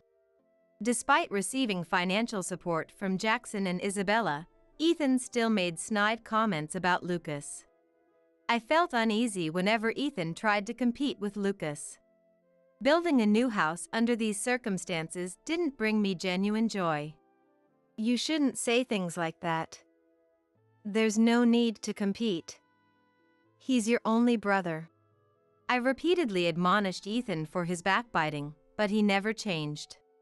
Even after moving into our new house and watching Sophia grow up healthy and happy, Ethan never recognized our happiness. He constantly saw Lucas as an adversary. The more I tried to reprimand Ethan for his behavior, the colder he grew towards me, eventually voicing his dissatisfaction with me as well. If I'd known you couldn't have a son, I wouldn't have married you. Those words made me cry in secret. When Sophia had just turned 12, an incident occurred. Ethan came home late every day because of work. However, when I asked Mia, she said Lucas was home. I suspected an affair, but as a housewife, I couldn't afford to hire a private investigator, so I could only confront Ethan directly. Why are you coming home late every day? It's work. You know that. What's with the sudden questioning? But Ethan coldly brushed off my question. But Lucas isn't staying late at work, right? Is it only you working late? Feeling uneasy, I asked this, and Ethan clicked his tongue. What's with the insinuation, checking up on me like that? I wasn't trying to check up on you. But that's what it is, isn't it? You already knew it wasn't work. Ethan made exaggerated noises and tried to intimidate me with his loud voice. Though I wasn't scared, I fell silent. Caught between the fear of knowing the truth and the need to address the situation, Ethan finally said, "I'm popular with women. Unlike Lucas, I won't be tied down to an old woman." I was stunned and deeply shocked by his words. Ethan continued speaking, revealing more. His current girlfriend, a 22-year-old named Harper, was beautiful and never complained, unlike me. Harper is beautiful and doesn't nag like you. I should have married her from the start. Marrying you just because I was in a rush to wed before Lucas was a mistake. I had endured so much, but hearing this, I finally reached my limit. Fine then, why don't we just get divorced? Ethan laughed. Sure, I'm fine with that. But you'll be the one struggling, not me. No family, no job, I'm doing you a favor by staying. You should be more grateful. Angry, I stood up and thrust the divorce papers I had been holding out. I had kept these papers as a talisman, a reminder that I could always free myself. Presenting them now meant the end. I expected Ethan to be taken aback and apologize. However, my hope was quickly shattered. Even seeing the divorce papers, Ethan merely sneered. If you want me to sign, I'll sign. Not like you have the guts to go through with it. He signed the papers without hesitation. Mocked, I knew divorcing now would only put me at a disadvantage. Go ahead, file them if you dare. Ethan's taunting words echoed as he handed me the signed papers. Frustrated, I could only grip them tightly. A year passed. The in-laws decided to rebuild their house. The old house was inconvenient for Jackson and Isabella. They considered remodeling but decided to build a new one, as Jackson wanted a custom home for their final years. They consulted Mia and me, resulting in a beautiful new house. They planned a celebration party, inviting the family. Emma, could you help with the preparations? Isabella asked. Of course, I replied. Due to a request from Isabella, I ended up helping with the party preparations. The large new house seemed too big for just Jackson and Isabella, but I assumed they would eventually pass it on to Lucas. A few weeks later, the family gathered for the celebration. Mia and I were busy with the preparations. Sophia and Lucas's and Mia's children had lessons and would join later, allowing the adults to have some time together first. Everyone raised their glasses for a toast, and then Ethan spoke up. "This is a great house, isn't it? We made sure to have plenty of rooms so you all can visit anytime." Jackson replied, clearly pleased. Isabella smiled warmly, also looking delighted. Then Ethan said something surprising. "But isn't it too big for just the two of you? How about moving in with us?" I was shocked. What was he thinking? Everyone else laughed, thinking it was a joke. Didn't he just build a house a few years ago? What are you talking about? "Yeah, and what about Sophia's school?" Someone added. But Ethan's expression remained serious. "Sophia will start middle school next year, so it's perfect timing. Starting next year, we'll all live together. Emma can take care of Mom and Dad." It became clear to everyone that Ethan wasn't joking. The laughter died down, replaced by confused and cold stares. They all wondered what Ethan was thinking. Ethan, however, seemed pleased with himself and turned to Lucas. "So, I'll take this house," he declared, looking at Jackson and Isabella. "Don't worry, Dad and Mom. I'll take better care of you than useless Lucas." Everyone was visibly puzzled. Ethan seemed to think that taking on the caregiving responsibilities would raise his standing and allow him to claim the house. He also seemed to assume that I'd handle all the caregiving. I couldn't help but laugh out loud. Everyone's eyes turned to me as I laughed. "See, even Emma agrees. Don't worry, we've got this." Ethan misunderstood my laughter as agreement. I decided to set him straight. "What?" "I won't be doing any caregiving." "I quit being your wife a week ago." "What?" "Stop joking." "Aren't you marrying young and beautiful Harper?" My words caused a stir among the in-laws, and Ethan started to panic. "Harper? What's going on? What do you mean?" Ethan, trying to cover up, forced a smile at me. "What are you talking about? I don't know anyone named Harper." I wasn't going to let him off the hook. "Don't play dumb. It hasn't even been a year since you told me about her." I continued with a smile. "Harper, who works at the same company." "You said she was 22 a year ago, so she's 23 now?" "You boasted about dating young and beautiful Harper. That's why I quit being your wife." As I exposed his affair, Ethan grew increasingly panicked. By the time I finished, he was pale, sweating profusely, and looking down in desperation. In contrast, Lucas turned bright red with anger. "What's going on? You're having an affair with a coworker?" "Isabella, contact HR right away and ask about an employee named Harper, around 23 years old." "Understood," Isabella replied, her face also pale, as she stood up with her mobile phone. "Wait, no, please wait," Ethan yelled, trying to follow Isabella, but Jackson and Lucas wouldn't let him. Lucas and Jackson's fury didn't subside as they continued to shout at Ethan. The rest of the family looked at him with disdain, making him feel even smaller. "Ethan, explain yourself properly," Jackson demanded. "But, Ethan stammered, unable to form coherent sentences under Lucas and Jackson's grilling. I watched it all with a smile. No matter how many questions Lucas and Jackson threw at him, Ethan kept insisting it was all a misunderstanding. Fed up with his evasions, Jackson slammed his fist on the table, making a loud noise as he stood up. Dad. Not a cent will go to you. All will be given to Lucas and Sophia as a living inheritance. Leave the company. From today onwards, you are not allowed in this house. Ethan panicked. Jackson, who had been deceived by Ethan's lies and self-preservation, finally got really angry. Realizing at last that things had gone beyond repair, Ethan hastily began explaining. Please, Dad, listen. It's not like that. I don't want to hear it. I'll get the details from Emma later. Now, get out. Ethan looked at me, pleading for help with his eyes.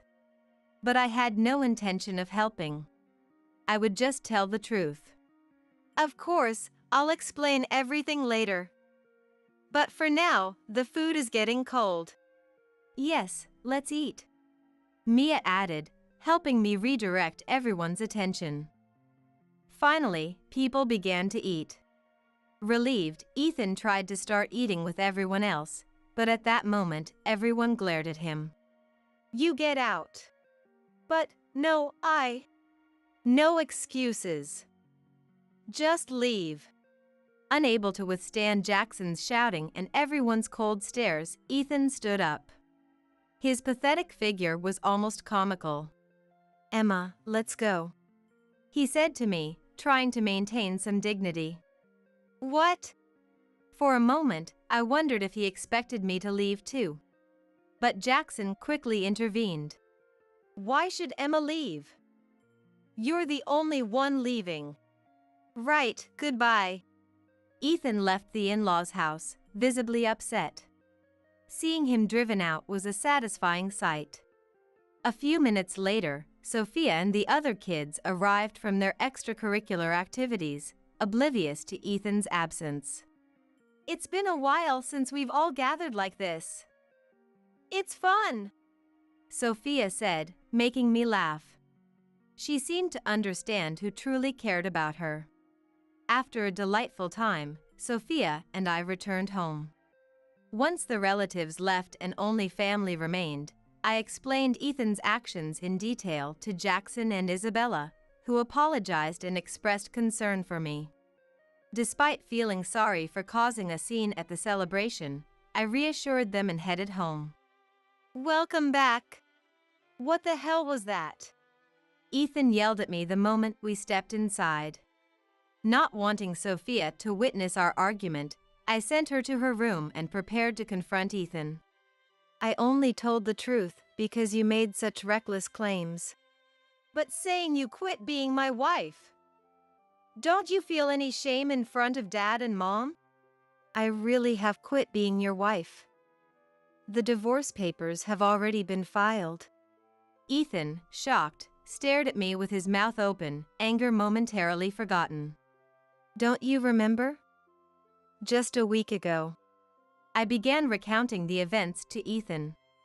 A week ago, he had come home past 1 a.m., drunk after being with Harper. I come home to relax, but seeing you here just makes me more tired, he had said, waking me up just to insult me. I was not a saint who could forgive infidelity indefinitely. Although I had endured for the sake of staying together, that remark pushed me to my limit. Fine. Then, we'll get a divorce. You always say that, but you never follow through. I'm the one who wants a divorce. Unable to tolerate the situation any longer, I submitted the divorce papers the next day. Ethan behaved normally the following day, either forgetting due to his drunkenness or pretending to.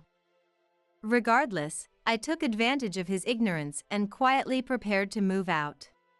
Ethan turned pale at my words. I said that. It was just a joke. I didn't mean for us to divorce. What do you mean, didn't mean? We're already divorced. Even if we're getting a divorce, we need to discuss it more. This makes me look like the bad guy. Suddenly, Ethan flew into a rage, yelling at me. It's not just making you look bad, you are the bad guy. I confronted him with the reality, but he refused to acknowledge it, getting angrier instead. You have your faults too. What will Dad think after what happened today? Ethan mumbled, clearly more concerned about his image than our relationship. I was increasingly disillusioned with him. Anyway, I'll move out as soon as the new place is ready. What? You think I'll let you off that easy after what you pulled? If you want to leave so badly, get out now. How could he say such things to a wife he had been with for over 15 years? Knowing I had no place to go and still saying such things is just too cruel. What's wrong? If you apologize to me properly and tell Dad and Mom that you were lying, I might forgive you. Ethan sneered. I could manage alone, but with Sophia, I couldn't afford to lose our home. Just as I was feeling cornered, a savior appeared. I recorded your argument. I've already sent it to Grandpa and Grandma. It was Sophia. When Ethan's loud voice started to be heard, Sophia, who had been worried about me and hiding outside the living room, came out of the bedroom. It seems she recorded the scene of Ethan yelling at me and sent it to Jackson.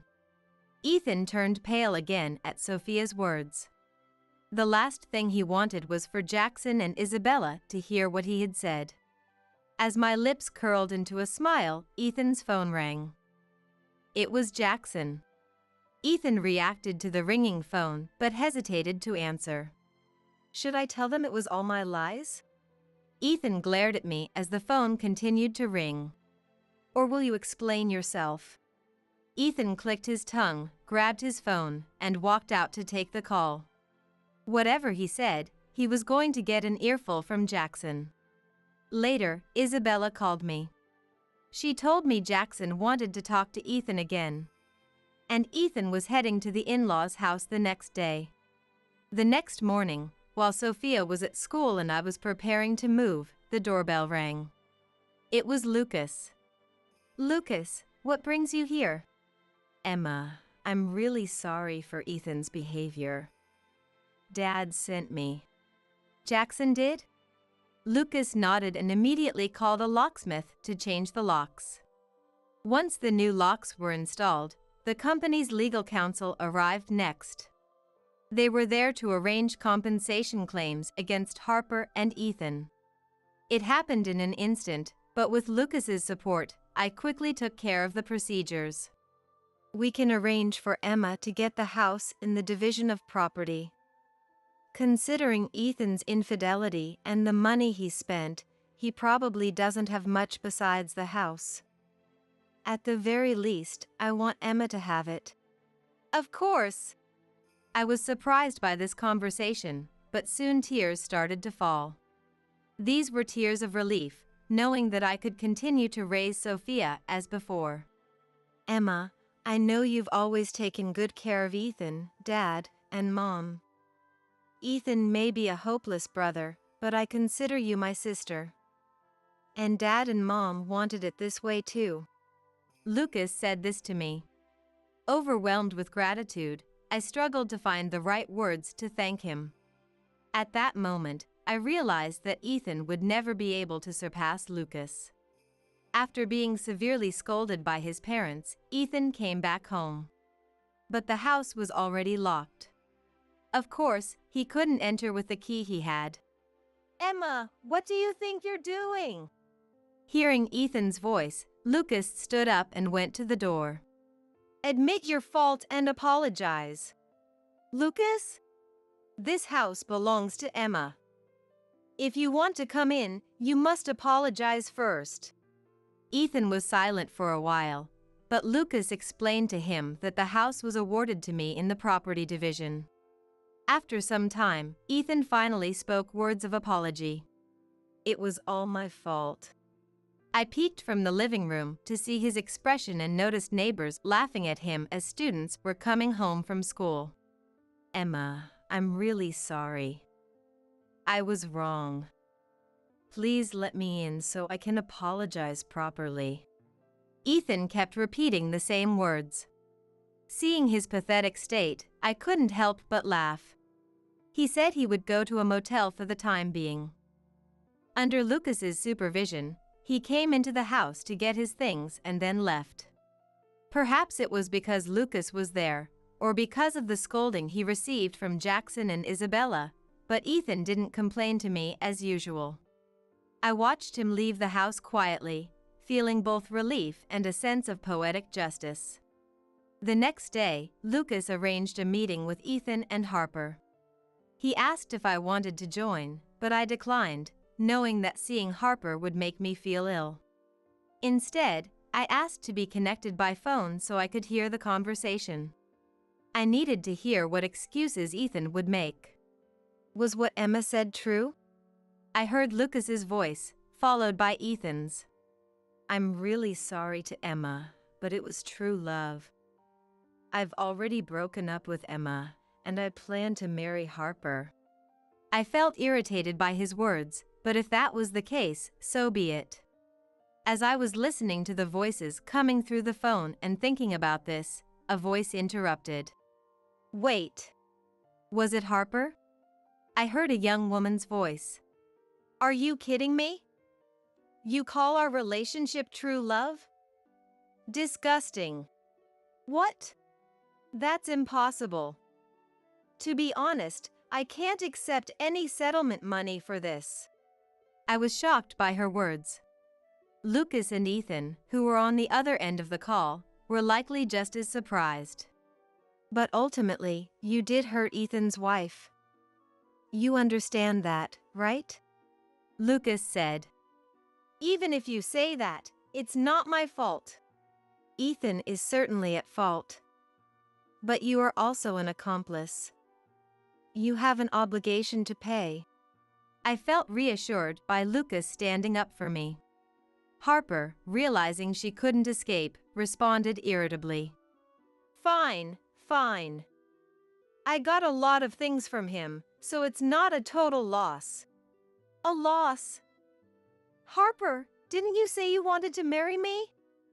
This is a burden for you, but we can finally. I heard Ethan's voice. But Harper burst into laughter.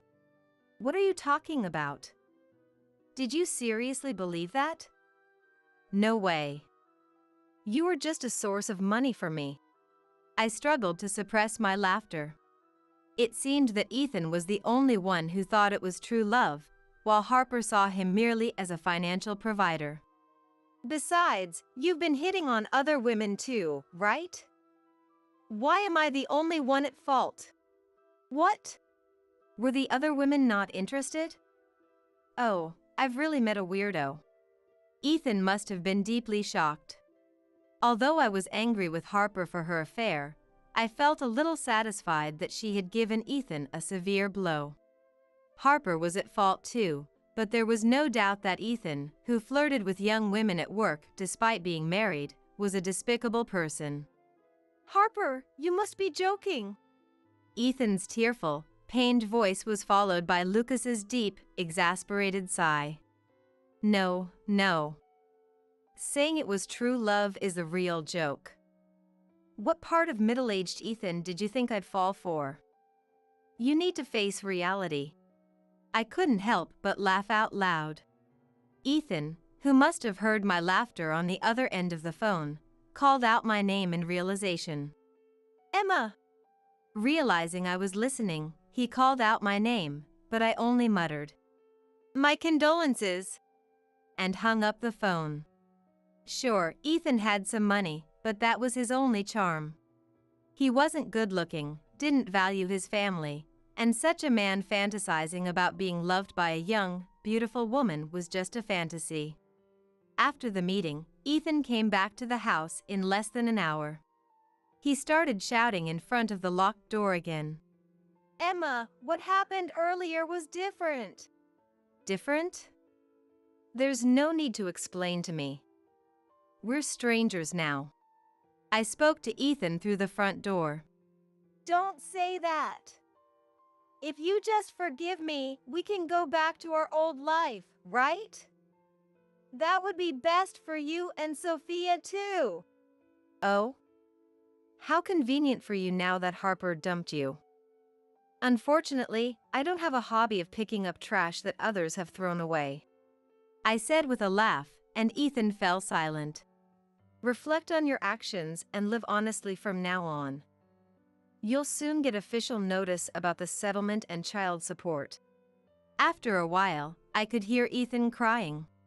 He finally realized his foolishness. I knew I would never forgive Ethan. Still, I hoped he would fulfill his minimum duties as Sophia's dad. In the end, Ethan lost his family, job, and Harper through all of this. He was still not allowed into the in-laws' house and was disowned by both his relatives and Jackson and Isabella. He currently lives in a dormitory of a company known to Lucas, working under a hidden identity. Jackson insisted he work in a supervised environment to ensure he pays the settlement and child support. His new workplace is full of older colleagues. For the first time in his life, Ethan, who had never been in a position to be reprimanded, was now learning the true harshness of the world while being scolded by others. Harper was fired from her job. She couldn't pay the settlement in one lump sum, so she proposed installments, which I agreed to. I don't know what she's doing now, but so far, she has been making the monthly payments. She won't finish paying off the settlement until she turns 33. By then, she might be married or have children. The fact that she continues paying the settlement is a bigger blow than the amount itself. I hope this experience has taught her to live more wisely and avoid foolish mistakes in the future. As for me, I've returned to work at Jackson's company on Lucas's recommendation. Sophia is now in middle school, and we live together in the house I received from the property settlement. Mia and Isabella help out when needed, especially when I work late, by taking care of Sophia and feeding her. I am truly grateful to everyone for supporting Sophia and me in our daily lives. As Jackson said, most of the property had already been gifted to Sophia and Lucas while Jackson was alive. Even if there's a tax, it's much better than letting Ethan get his hands on it, he said. I plan to use it wisely for Sophia's future. Although Ethan is no longer part of our lives, I still consider Jackson, Isabella, Lucas, and Mia as my true family. Back then, I said I wouldn't take care of the family, but I now think of you two, Jackson and Isabella, as my real parents. I intend to take care of you too, so please don't worry. I'm sure Mia feels the same way. One day, I conveyed this to Jackson and Isabella, and they cried tears of joy. Now, I believe that marrying Ethan wasn't entirely bad. In married life, it's not just the relationship between the spouses that counts. In fact, relationships with in-laws and siblings-in-law are just as crucial. In my case, I've been troubled by my relationship with my mother-in-law and sister-in-law. No matter how unreasonable their demands, I found it hard to push back too hard, knowing they were my husband's family. However, their overconfidence finally led to a deserved reckoning. It was such an unbelievable turn of events that it really drove home the lesson: never be mean to others. My name is Amy. I'm a 29-year-old corporate employee. After graduating from college, I joined a publishing house and have now reached my 7th year. I work with authors and writers, coordinating various articles for magazines. Magazine deadlines can turn the job into a relentless grind, but lately, I've gotten the hang of it, and despite the challenges, find my days quite fulfilling. There were times I regretted joining a publishing house, but those days are gone. I'm committed to thriving in this industry. I've been married to Keith for nearly 3 years now. We met through a friend and quickly clicked over our shared love of tennis. Our relationship blossomed, and 2 years later, we happily tied the knot. We don't have children yet and are enjoying our life as a couple.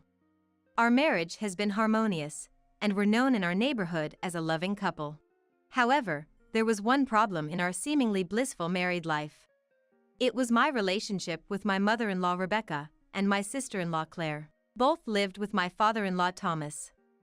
Claire, who is single, works as a gig worker and spends her weekends at matchmaking events or singles parties. We live in a rental house, so our daily lives don't overlap much, but we still have to visit during long summer vacations or Christmas.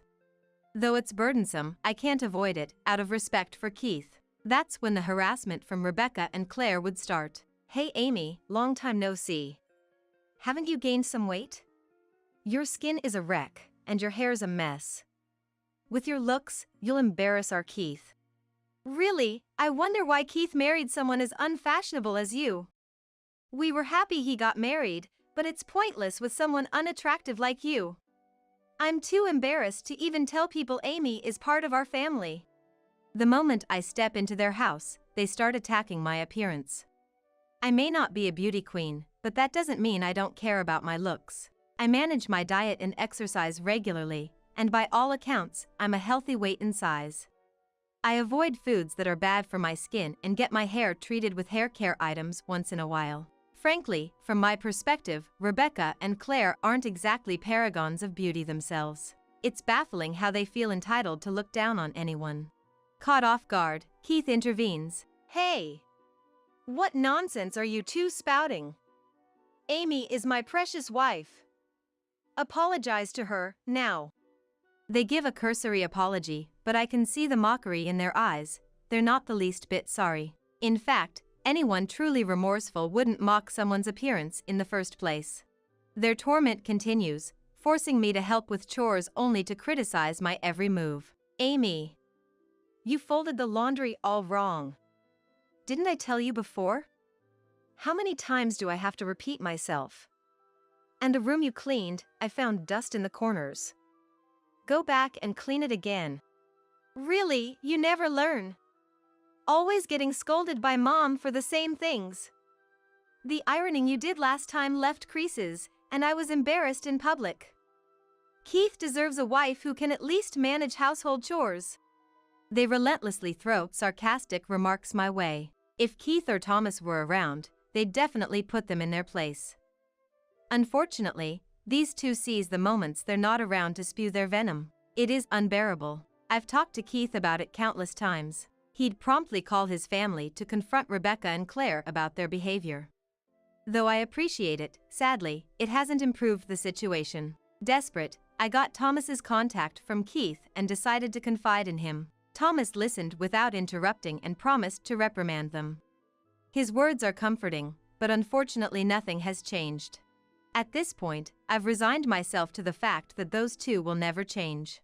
So next time, my confidant is Henry, a columnist. Henry first submitted his work to our magazine 5 years ago when I had just started managing writers. He's the writer I've worked with the longest. His columns always brim with originality, and I strongly recommended him to my superiors, securing our collaboration. Of course, the relationship between an editor and a writer is fundamentally professional. With most writers, no matter how long we've worked together, we rarely discuss anything beyond work. However, Henry is an exception. During meetings, we often share personal worries. I listen to his romantic troubles, and I vent about Keith. These exchanges are a welcome respite for me. While I've never had romantic feelings for him, our relationship was certainly more than just professional. I place absolute trust in him, and he trusts me as his editor as well. It's because we've built a relationship of mutual trust that we are able to work together and publish great columns in the magazine. Among the many writers I worked with, I regard Henry's talent as unparalleled. I greatly value his ability as a columnist. Naturally, I confide in him about my troubles with my in-laws.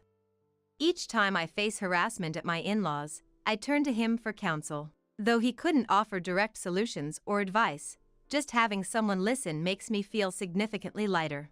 Then one day, I received astonishing news. Claire was getting married. I knew she was actively seeking a partner at matchmaking events and singles parties, but given her personality, I thought marriage would be challenging for her.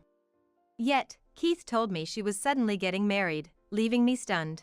At the same time, I couldn't help feeling sorry for the man marrying such a disagreeable woman. She must have put on a facade, presenting herself as a good woman in front of him. While I was processing that, Keith added, "This Saturday, there's a family meeting at the hotel in downtown. As her sister-in-law, could you come too, Amy?" Hearing it, I hesitated. Not because I had other plans, my schedule was clear. Considering all that Claire had done, I just couldn't bring myself to go. Sensing my reluctance, he pleaded, "I get how you feel, Amy, but it's a once-in-a-lifetime moment for Claire. I really want to celebrate her wedding. Please, can you help out? I'm begging you." He was about to cry. I was taken aback but could feel his sincere concern for his sister. I learned that a fair number of relatives from the other side would attend, and my absence would be noticeable. Understanding the adult circumstances, I agreed to attend the family meeting. We decided to let Thomas know I'd be joining. He was thrilled about my participation. If I was going to be there, I decided to make the best of it. I bought a formal dress and resolved to wholeheartedly celebrate Claire's day. 2 days later, I got an unexpected call from Henry.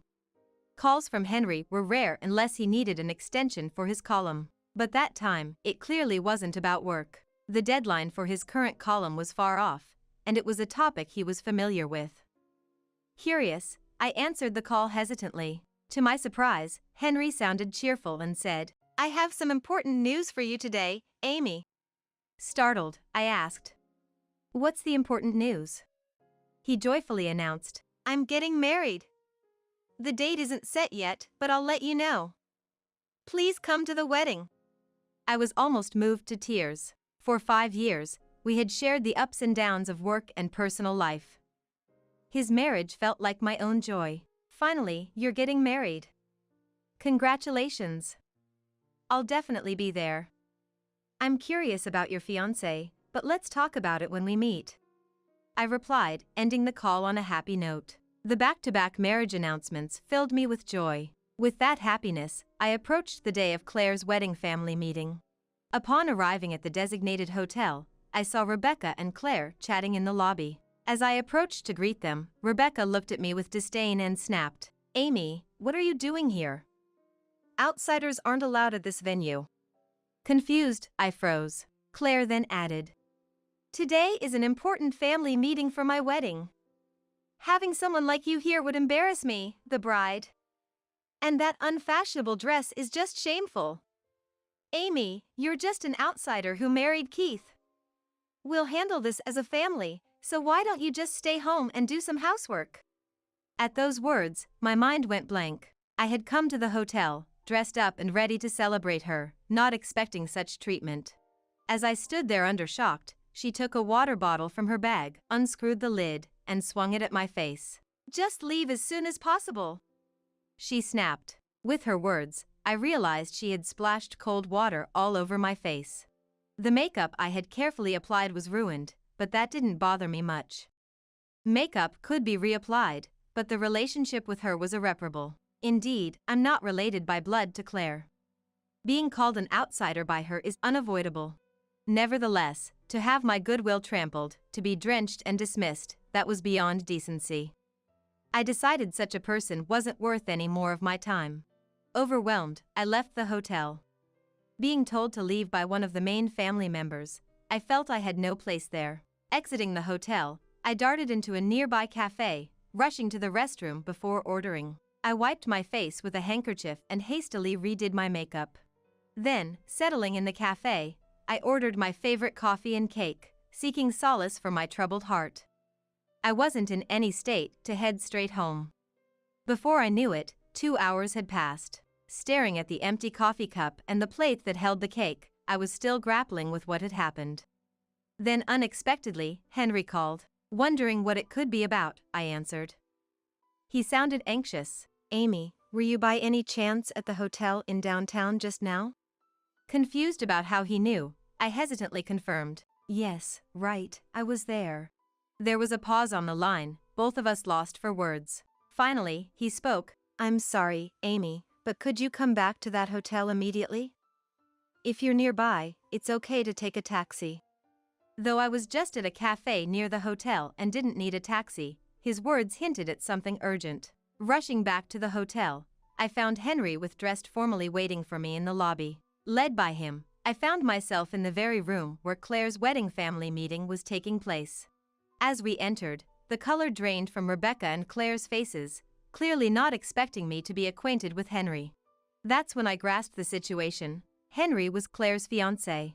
As I took my seat, Henry stood and addressed the room. Thank you all for gathering today. Regrettably, I have to start with unfortunate news. This marriage will be annulled. The room erupted into chaos, understandably so, given the groom's sudden declaration of annulment. Claire protested. What do you mean by annulment? We've been getting along so well. Henry remained unfazed. Until this morning, annulment was the furthest thing from my mind. But then, I saw it, how you treated my valuable business partner, Amy. How you hurled cruel words at her, even dousing her with water from a bottle. His gaze then shifted to Claire and Rebecca. Following his gaze, I saw them turn deathly pale, clearly not expecting him to have witnessed their actions. Rebecca tried to defend themselves. Don't get us wrong, Henry. We were just giving Amy some advice because of her attitude. Right, Claire? Claire chimed in. Exactly. Amy is always mean to us. We just wanted her to reflect a little. It's really her fault. As they frantically spewed lies, trying to justify themselves, Keith stood to rebuke them. But then, a loud bang echoed through the room. Everyone turned to see Henry, his face filled with rage, glaring at Rebecca and Claire. Enough. Do you really think such childish lies will hold up?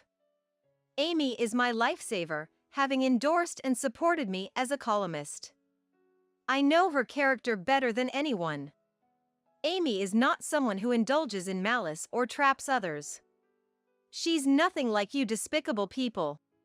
As he spoke, the room fell into an eerie silence. Breaking the quiet, his father stood and announced, If Henry feels so strongly, it must be for a grave reason. I apologize, but let's consider this marriage annulled. Prompted by his relatives, one by one, they began to leave the room. Rebecca and Claire got stunned and could only watch them. They surely hadn't anticipated such consequences for their harassment when they first met me in the lobby. Following Henry's relatives, I also stood up to finally head home. Our eyes met briefly as I left, but Henry had spoken all that needed to be said. I had nothing more to add.